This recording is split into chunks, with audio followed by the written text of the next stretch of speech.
All right, everyone. Well, I completely lost my spiel. I've been saying this for 8 years, and the words literally just flew out of my head. Good evening, everyone. Welcome to Wine, Women, and Words. I am, of course, is Diana. Hello. And this evening, we are going to be discussing The Porcelain Moon with author Janie Chang. And thank you so much for hanging out with us. We were chatting a little bit before we started, and I feel like it's going to be a great night. So thank you so much for making time for us. Well, thank you so much for inviting me. I think it's going to be fun too. Yeah. So, barring animal appearances and children who should be asleep but are still awake, I will apologize in advance if tiny humans bombard the screen suddenly. Got it. I shut my door, so I don't have tiny humans, but I have a feline who can sometimes wail like a siren when she wants something. And she is not being mistreated. I just want you to know that. That's what I say to people who stop and pet my dog if I'm out walking her, because the way that she like jumps up at them and reacts to attention, she like acts like she's deeply neglected and just starved of emotional support and love. I'm like, she's fine. She sleeps under the blanket next to me in bed and I wake up with her head on my pillow like a human. So she's fine. Yeah.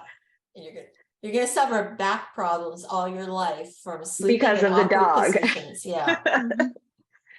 So for our listeners who may not yet be familiar with the Porcelain Moon, would you be able to give us an overview of what it's about? Yes.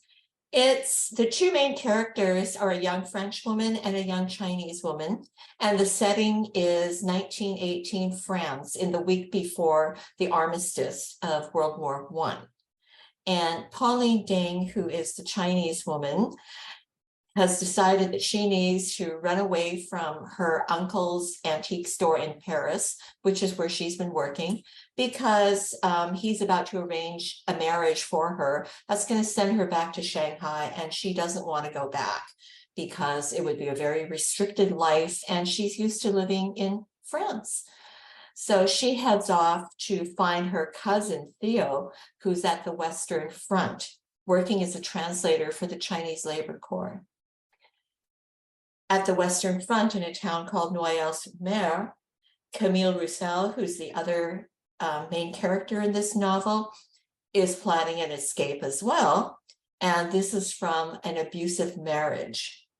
And she is living in the town of Noyelles-sur-Mer, which is also incidentally the headquarters for the Chinese Labor Corps. And when their lives intersect in a very unexpected way, they start learning about each other's past and secrets. And it turns out that Camille's life is in danger, and Pauline being there could put them both in even greater danger. It's such an interesting book, and I'm looking forward to unpacking so many aspects of it. But for starters, I want to touch on there were 140,000 Chinese in France, just France, right? I don't know if it was all over Europe. France and England, actually. France and England. In England, yeah. And they were part of the non-combative assistance for the war. And whenever we think of wars, we always think of like the soldiers. We don't think about the people behind the lines as well who are doing all of this work. Like, for example, my husband was in Afghanistan, and there were the cooks were the Indians. They brought in a lot of Indians as cooks, and he worked with a lot of Filipinos under him as well. And that's such an interesting piece of history. How did you stumble upon it? And then we're also going to have to get into the research that you had to do for this. This is going to be terrible because I know both of you are like historical fiction geeks. And if we start talking about research, we could be here till 10 o'clock at night. But I'll pay for it. I don't have any other plans if you don't. So actually, it was in 1917 when I was researching for my previous book, The Library of Legends, and I came across, totally by chance, an article about how the city of Liverpool was raising a monument to honor the contributions of the 140,000 Chinese who would come over to Europe during the First World War. And I'm sitting there like, 140,000 Chinese workers who came over. Like, had you ever heard of that? Like, and all the stuff that you were ever taught, right? Never. So finished writing the other book and dived into the research rabbit hole for this one. And I found that what had happened was after the horrible, horrible battles of the Somme and Verdun, basically Europe was being decimated of able-bodied men. So in order to free up more men to fight, both on the British and the French side, they needed to bring in foreign workers because, you know, Hollywood and a lot of the wartime novels have made us focus on the heroics of the battlefield. But, you know, when you think about what happens on the battlefield, they need fuel to get the vehicles through. They need a supply of ammunition. They need the cooks and the food and the medical supplies. The trains and the railway lines and the roads are being bombed constantly and need to be repaired constantly.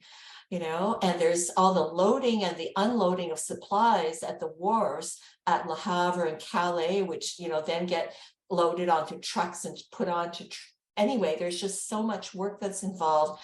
There was the Royal Engineers who were basically like digging the trenches and shoring them up. So they needed people to keep the machinery of war running, that whole infrastructure. You know, in the book, I've got this little line about where the postmaster says, oh, Napoleon was a genius at logistics. He could have run a French post office system, you know, and I don't think until I read this book and, I did the research and went through all the different tasks that have to happen behind the scenes before a soldier can even like go over the top of the trenches with a gun or roll over the trenches with a tank, that it can happen. So these are never the glamorous stories that get glorified by Hollywood, right? Yeah, absolutely not. They're not glorified. I think the closest they may have come would be maybe MASH during that time period. Yeah. You know, I hear my husband's stories and it's like an episode of MASH, because his job was was bringing the supplies to the bases for the soldiers. And so hearing about this during that time period for me is so fascinating and so true to the military history from what I know from my own experiences, and my husband's experiences. But going back and looking at World War I, I love the fact that we're starting to look more into World War I history within historical fiction. We're seeing more of that come through, and I love it. What was it about, outside of this story in and of itself, what's it about World War I that attracts you to that time period? It was definitely the fact of the Chinese labor corps that attracted me first. I was thinking, you know, what's a plausible story that could happen there? But also, you know, every time that there's some sort of something that changes the world forever, there's not just political change, but there's a lot of social change that's going on, right? Because they brought in foreign workers. I mean, not just the Chinese, but they brought in people from Algeria, from South Africa. The British brought in Indians to fight. The French brought in Vietnamese. Back then it was called Indochina, part of their colonies, to fight. And so not only was there social change in terms of women having to backfill factory jobs, but for the first time, French and British were actually seeing a lot of people who didn't look like them Mhm. So it was a shock to their system for some of them. It was eye-opening for others. There were romances between the foreign workers and the French women, so it was a time of transition, and that always brings conflict that we can use as writers of fiction. Yes, we do love our conflict. We see it in, especially for historical fiction. I feel like whenever we see like the conflict within the history, it's like, oh, there's going to be a good story right in that little space. Yeah. And I love, oh, I'm sorry, go ahead. No, I was done. I was just going to say, I love those moments when you're researching and you mentioned you came across this, that news article during research for a different book. And you just, I think historical fiction authors, especially, you just know, you read something, you go, well, we're going to circle back to that. And that'll be bookmark that and come back and kind of dig into that and find the story that I can explore there. I know sometimes it just sort of hits you over the head like a shovel, right? Because I actually had a proposal all put together to send to my agent, which is going to be the next book that I write. But when I came across the research for this one, it just wouldn't let go of me, because all I could think of was, how could we have stories about single individuals who have not been recognized for their contributions to world history, right? Mm-hmm. But how do you have 140,000 people just kind of seemingly vanish from the historical record? It's incredible that we still have that. And I mean, even when you going to France, I think all three of us have been to France. Michelle, I think, cut out there. Mm-hmm. But like when I was in France, there were all these, hi Michelle, there are all these memorials to mostly to the United States, but I didn't see any kind of memorial for the Chinese that were there that were helping the French. And again, this is one of the reasons why I love historical fiction, because we're shining the light on this unknown history that nobody talks about. Yeah, well, there is a cemetery in Noyelles-sur-Mer for the Chinese workers who died while they were over there, and there are various monuments too now, and the crosses are carved with Chinese letters plus their English names. But it is really amazing, because it was a world war when you think of all the other countries that were drawn into the conflict. Even if they weren't fighting, they were there doing the support services, essentially, And the other thing that, if you get really deeply into it, the reason that the Chinese government was okay with sending all these men over was because they were hoping that when the Allies won, because China had contributed to the war effort, China would have a seat at the negotiation table during the 1919 Paris peace talks, which came after the First World War. Mm. And they might be able to regain some of the territory in China that had been ceded to other countries like Germany. Well, what happened at the Paris peace talks was that the contribution of the Chinese workers was basically totally dismissed. And also the Chinese government, the diplomats they sent kind of stepped over their own feet. So it wasn't entirely the fault of the Western powers, but basically China got nothing out of it. And it was a real humiliation for them. And to this day, there are scholars who insist that it was because of their disillusionment with the Western powers that some of the Chinese scholars and elites said to themselves, well, is there a better way? And turned to the Soviet Union. So therefore, that was how communism made inroads into China. That is so fascinating.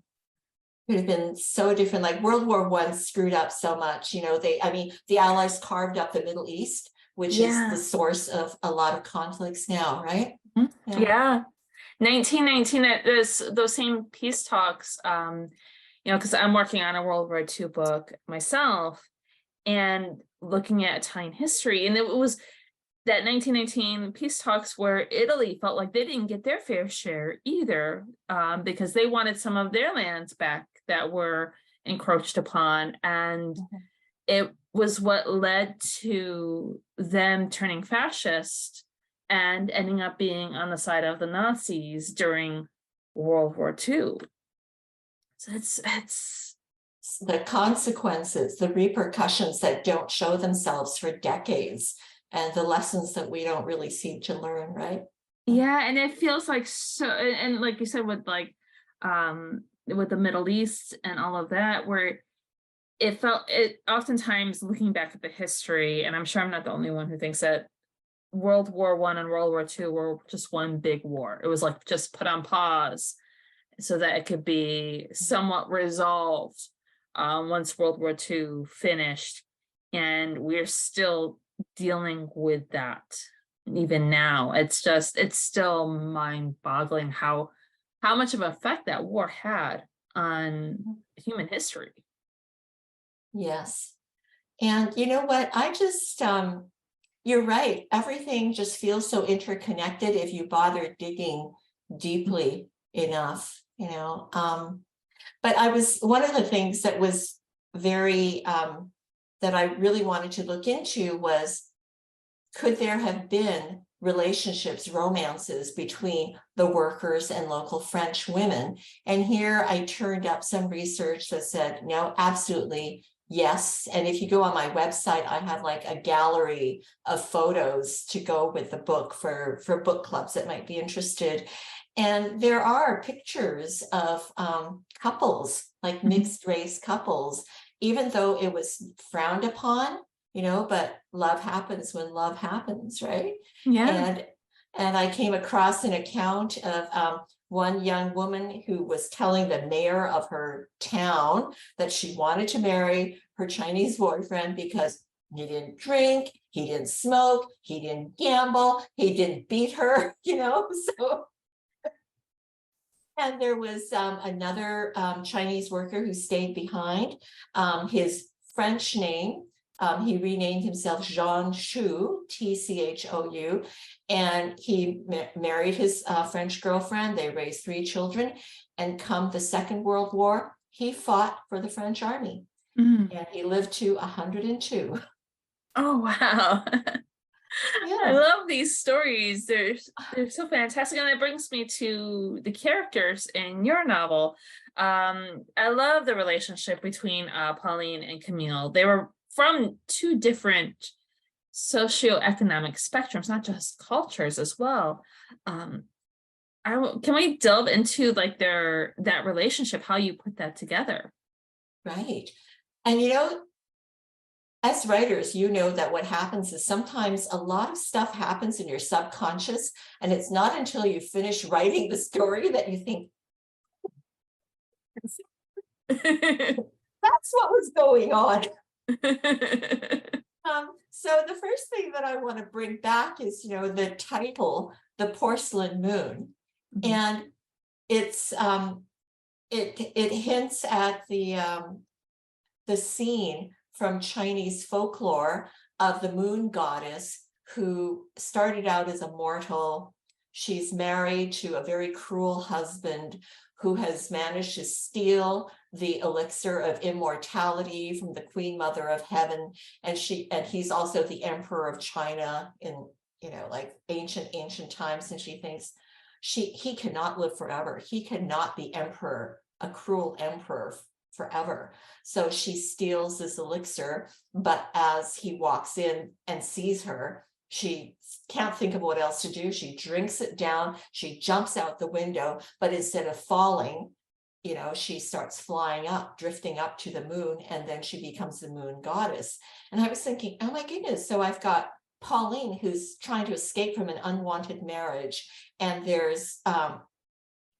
then there's Camille, who's trying to escape from an abusive relationship.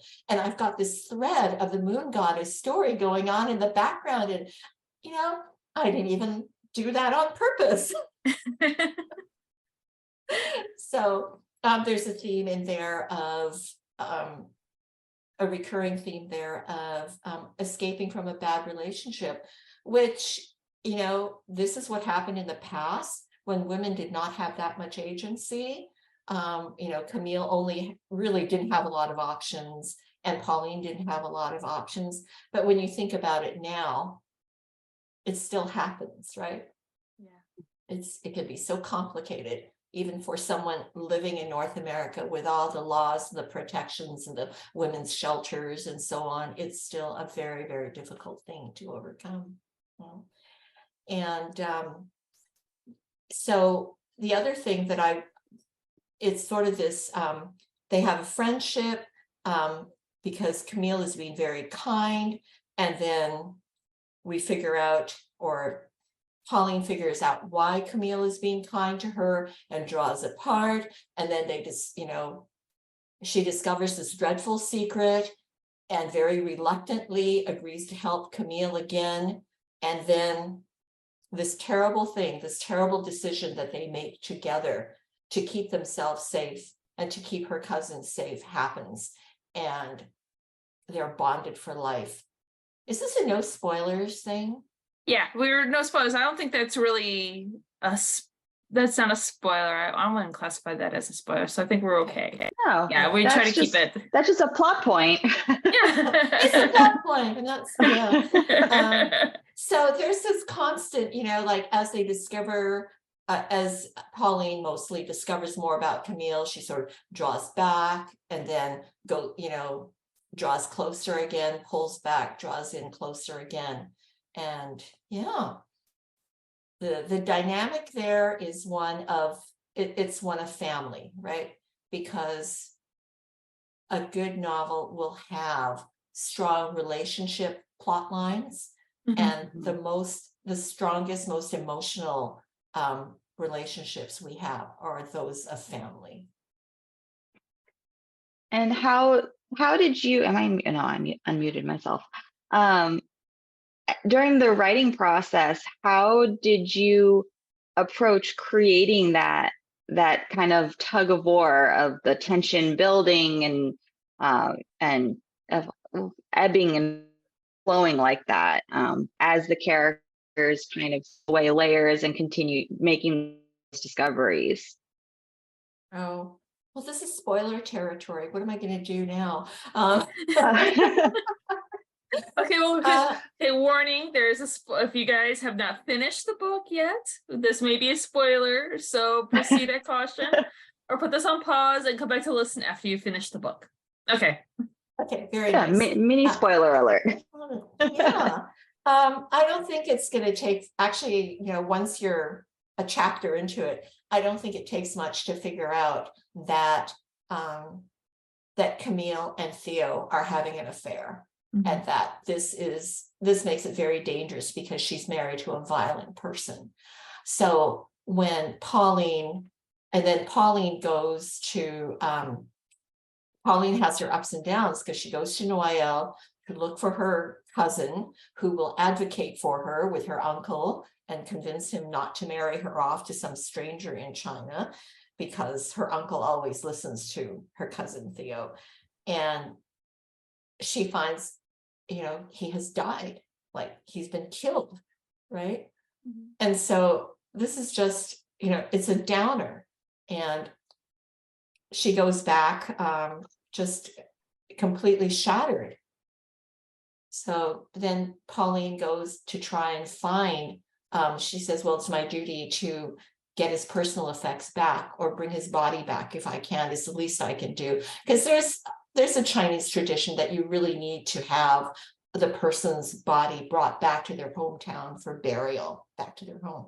So she feels very strongly that this is her duty. And then she discovers that, you know, maybe he hasn't been killed.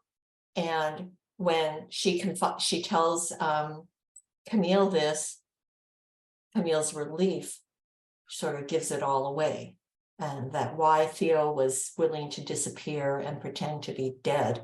So that brings in all that animosity, because so it's really the two women love the same guy, but for different reasons. Neither of them want to lose him.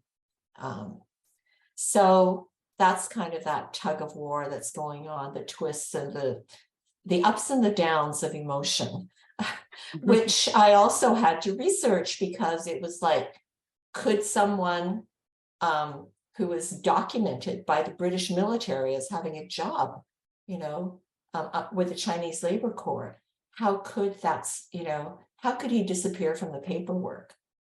And that's when I found out that there was precious little documentation that had survived. And also when all this was going on, apparently it could be pretty sloppy.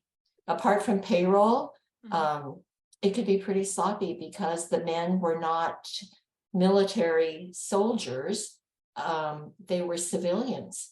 So the records keeping was not as meticulous as it usually is. And that's one of the things I loved about the book, was the fact that, and their relationship was that these two women loved the same man, but it was from different perspectives. There's a familial love, and then there's the romantic love.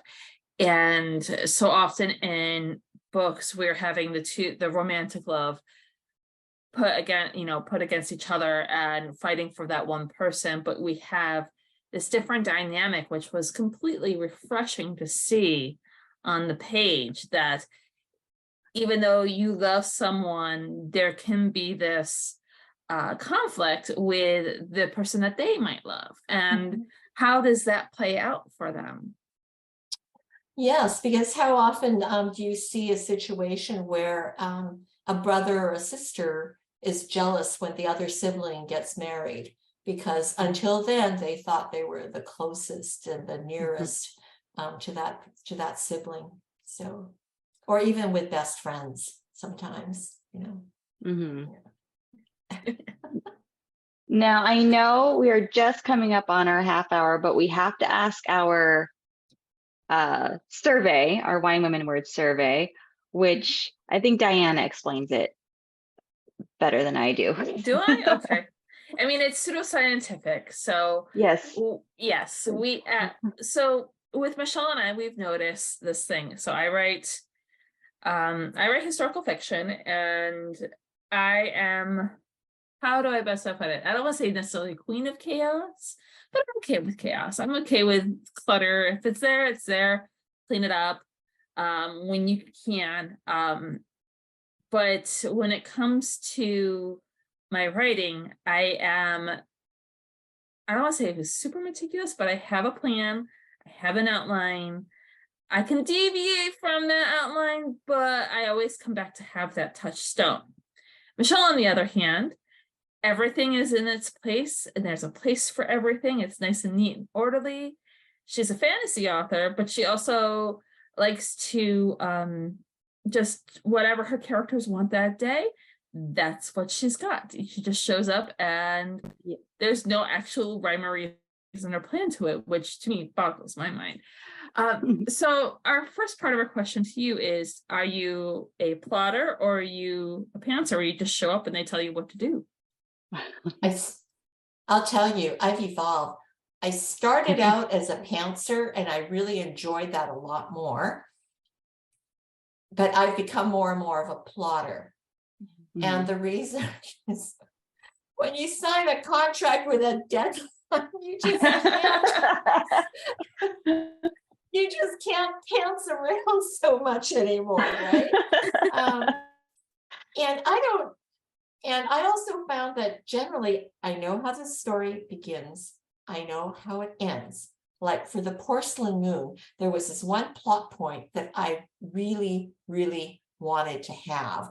And the question was like, if you let someone die, is it murder? If you just like let them die, right? So I knew that I had to work that in towards the end. So in the old days, it would have been, I know the beginning, I know the ending, and then the middle gets so problematic and saggy, right? And that would be like the most miserable time of your life. And you're thinking, I will never finish this book. I will never eat lunch with my editor again. They'll never get it, that sort of thing. And and more, I've been writing at least, like a 7-page synopsis so that I've got something to go by. I will tell you though, so that I'm co-authoring, I've just finished co-authoring a book with Kate Quinn. Oh, yes, that's right. Yes. Yeah, so we handed in the author's notes maybe, 4 weeks ago, but that was another one which was under really, really tight deadlines. So I'm telling you, we plotted it out on Excel. Every row was a chapter. She did the odd number chapters, I did the even number chapters, so that the beginnings and endings of our chapters would dovetail. And I am telling you, the first draft just flew, because you get up in the morning and you know what you're going to write. And it might not be great, but that's what editing is for. That's what the next pass is for. So I would say that I'm drifting more into the plotter territory, even though I actually long for the days when I was pantsing, because it was more, I had more of those moments, those moments when your characters start talking to you and they tell you what's supposed to happen. I had way more of those moments when I was pantsing. It's very liberating to sit down and just go. But I will say I have realized that you write way fewer drafts if you plot and plan, because I think I wrote like, I don't know, like 10 drafts of my manuscript, and looking, if I had plotted it out, it might have been fewer, but I also don't know if I would have come up with some of the like twists that I ended up coming up with if I had sat down and plotted and followed it. So they're good ups, and there are pros and cons. It's not like you have to follow it slavishly. I find that what plotting does is you get rid of the saggy middle syndrome, because it means that you know what action needs to happen in the middle part, which has always been my nemesis. And if I feel that if I can just get that first draft knocked out, then it can be liberating, and you can revision that manuscript. That's what one of my writing instructors said to me. She said, think of revision as revisioning the story. And if you can get your first draft down, you've got the luxury of being able to revision. I love that. The soggy plot points and all, that's always my last 2 books. I had a proper plot and everything was all planned out, and I was able to get it all done quickly and meticulously. This one, I did not plot it out like I plotted out my other ones. And I've learned that it's that saggy middle that was like, I think I'm gonna forever call it this. I'm gonna forever call it saggy middle syndrome. Like, that's it. Yes, it absolutely is. It absolutely is. So on to part 2. Oh, see. Are we in each other's head? We are. Oh, good. So the second part of our survey, since you're an evolved plotter, are you okay with chaos like Diana, or are you more like a little more meticulous and organized? Oh, I'm okay with having a certain amount of chaos, because I think that's where the creativity happens. You got to have room for that.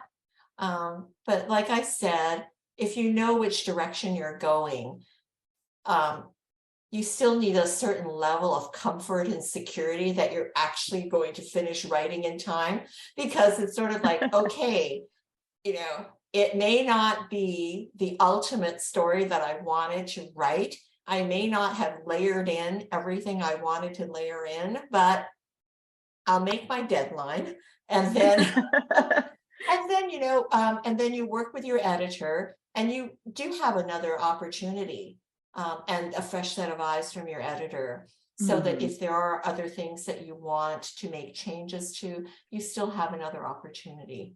You know, like I just have this very, very high need for security. I can understand that. Mhm. I think so many of us do, especially in this career field. It's not the most stable of careers. So having whatever security you can grasp onto while you're writing is so important. You bet. And Mhm. you know what? I mean, we are always trying to improve the craft, right? We Mhm. are Mhm. always talking to other authors. We read essays about, you know, the craft of writing. We try and push ourselves a little bit more. I mean, only another author would understand when you say, and then I moved from first person to third person and it was so scary, right? And your other friends would be like shrugging, so what? And your author friends are commiserating with you, right? So, I mean, to me, that's pushing a boundary. To write, if someone writes in dual timelines, that's pushing a boundary. If you're writing from the point of view of two characters, that's pushing a boundary. So we're always trying and experimenting to find different ways to express our voice. Thank you everyone for joining us. Please be sure to pick up your copy of The Porcelain Moon at our bookshop at bookshop.org. As always, Bookshop supports all of our wonderful authors who take the time to join us here on the podcast. It supports this podcast, and most importantly, it supports all the independent bookstores out there. So please be sure to pick up your copy of The Porcelain Moon. And Janie, thank you so much for joining us. It was such a pleasure. Thanks so much for inviting me. You ladies do a great job. It's so much fun and it's so comfortable chatting with you. Thank you. Thank you so much.